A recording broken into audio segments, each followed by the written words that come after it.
আজকে একটা এমনই কেস হয়েছে না, এই কেসটা জীবনে ভুলতে হবে না।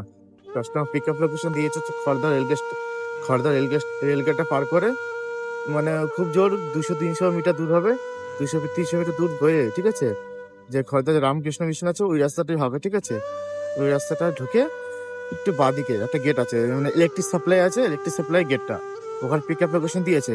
সেই কাস্টমার বলছে আমি খড়দা রেলগেট পার হয়ে গেছি, ঠিক আছে। আবার যখন আমি ঠিক আছে ব্যাক করে আবার আসলাম, ঠিক আছে, খড়দা রেলগেটটা মানে খড়দা রেলগেট দাঁড়িয়ে হলো প্রায় আমার হলো 2 থেকে 3 মিনিট মতো হলো, গেটটা খুললো, ততক্ষণ বলেছে আমি ভিডিওতে উঠে গেছি, ঠিক আছে, তাড়াতাড়ি আসুন এরকম বলছে। আমি গেলাম, গিয়ে দেখি কাস্টমার দাঁড়িয়ে আছে। তারপরে কাস্টমার পিক আপ করলাম। কাস্টমার বলছে যে আমি বেশি ভাড়া দিতে পারবো না, হ্যান ত্যান নানান রকম কথা বলছে, ঠিক আছে। আপনি ওই লোকের তাড়াতাড়ি আসেননি। আর যদি স্টেশন যদি গেটটা যদি পড়ে থাকে, ঠিক আছে, তাহলে আমি কি তাড়াতাড়ি করে আসতে পারবো? গেট কি ভেঙে আসবো? আমাকে সাইকেল যে কাজ করে নিয়ে চলে আসবো? আসতে পারবো না। এইরকম ব্যাপার। যে কাজটাকে পিক আপ করলাম, পিক আপ লোকেশন থেকে না, পিক আপ লোকেশন অনেক বাইরের থেকে, 200, 100, 200, 200, 300 মিটার থেকে পিক আপ করলাম, বিটি রোড থেকে করে। ড্রপ লোকেশন ড্রপ করার সময় উনি বলছে একটুখানি যেতে হবে আগে, ঠিক আছে। তবে ড্রপ লোকেশনটা আপডেট করে দিতে পারতো একবারে, তাও করিনি। আর কি বলবো, মানে কথা বলতে হতো না, জলে বেরিয়ে যায় তো, কিন্তু কিছু করতে পারি না। লাস্ট পর্যন্ত ড্রপ লোকেশন দাঁড়ালাম, দাদা টাকা দিয়ে না, উনি হেঁটে হেঁটে চলে আছে, টাকা দেবে না মধ্যে কথা। তারপর আমি ওনাকে দূর থেকে ডাকলাম, প্রায় 100 মিটার বা 50 মিটার দূরে চলে গেছে। তিনটে দাদা বললো যে তুমি গিয়ে ধরো ওনাকে, নাহলে কিন্তু উনি দেবে না।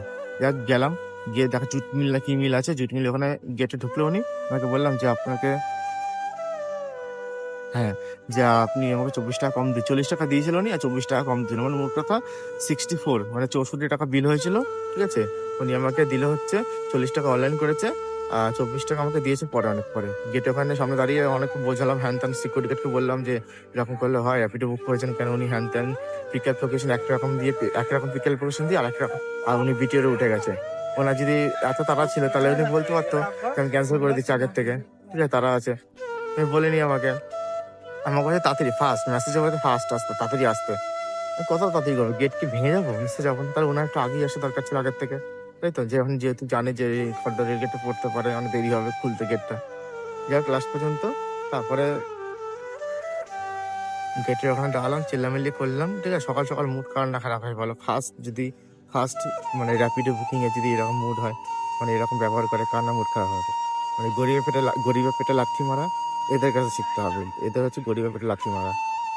যাই হোক, তারপরে উনি আমাকে যাক একটা সিকিউরিটি গার্ড, মানে উনি হয়তো সিকিউরিটি গার্ডকে টাকা দিয়েছে, যে তারপরে 24 টাকা দিয়েছে। 24 টাকা নিলাম, নিয়ে একটা ভিডিও জাস্ট ক্লিপ তুললাম, তোমাদের ভিডিও ক্লিপটা দেখিয়ে দেবো, ঠিক আছে।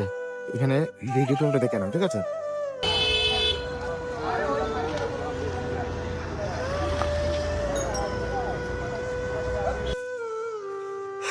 এরকম কাস্টমার পেলে না, সকাল সকাল পেলে না, সত্যিকারে বলছি মুড পুরো খারাপ হয়ে যায়। এমনকি আমার কাঁদতে ইচ্ছে করছিল, সকাল সকাল এরকম ভাড়া পেয়ে, এরকম প্যাসেঞ্জার আমার কাঁদতে ইচ্ছে করছিল, তাও আমি কাঁদতে পারিনি। কি হবে, কেঁদে কেঁদে লাভ হবে না। তাও একটু মনে সাহস নিয়ে ওনাকে বললাম, নাহলে তো টাকা পেতাম আজকে, 24 টাকা কম পেতাম, বা আজকে একদিন ভালো পেতামই না। একটুখানি ক্যারা হলাম, ক্যারা বলতে কিরকম, একটুখানি কড়া হলাম, কড়া না হলে, একটুখানি শক্ত না হলে কেউ কিছু দিতে চায় না। সকাল সকাল গরিবের পেটে লাথি মেরে চলে যায়। যাই হোক, তোমাদের যে কারখানা দেখালাম, ওখান থেকে যদি কেউ বুকিং আসে, অন্তত ওই লোকটা আসে, ওনার নাম হচ্ছে কুমার, ঠিক আছে। র্যাপিডোতে পার্সেল হচ্ছে কুমার। যদি এরকম বুকিং আসে, তো কুমার নামে একদম অ্যাকসেপ্ট করবে না। আর অ্যাকসেপ্ট করলেও পিক আপ লোকেশনকে ডাইরেক্ট ক্যান্সেল করে দেবে, ওনাকে লেট করিয়ে ক্যান্সেল করে দেবে, ঠিক আছে। কারণ উনি একটু বুঝুক র্যাপিডোতে কত খাটনি হয়, তেলটা পুড়ছে তার মধ্যে, নাকি তেল পুড়ছে না। ঠিক আছে, আর বেশি কথা বলবো না, ঠিক আছে, আর সময় নষ্ট করবো না তোমাদের, সাবধানে থাকবে, ঠিক আছে। এখন বাজে 6টা 12, আসলে দেখতে পেয়েছো, ঠিক আছে। চলো, সবাইকে টাটা বাই বাই। আর কিছু বলার মতন অবস্থা নেই আমার। মনটা প্রচন্ড খারাপ হয়ে গেছে আমার, সকাল সকাল ফার্স্ট রাইডে।